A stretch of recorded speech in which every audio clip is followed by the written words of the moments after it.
merienda ba ang hanap nyo? Eto, tuturuan ko kayong gumawa ng simpleng merienda. Pwede ito sa tanghali, sa gabi, snack, o kahit anong oras.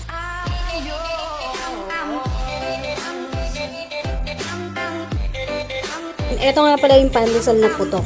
So, nai-slice mo siya, nabibiyak ko siya ng 3.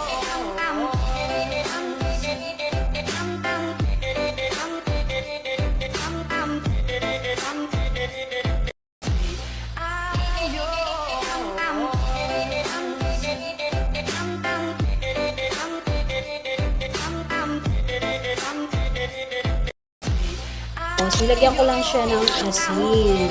Magic syrup or ano yung gusto nyo ilagay, pwede naman. Sa isang pan ay maglalagay tayo ng kaunting oil.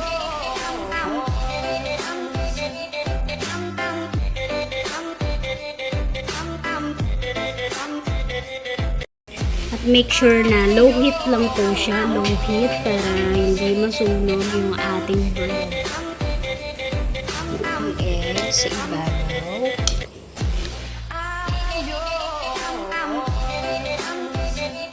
After natin siya isawsaw dito sa egg, pwede na natin siyang i-fry.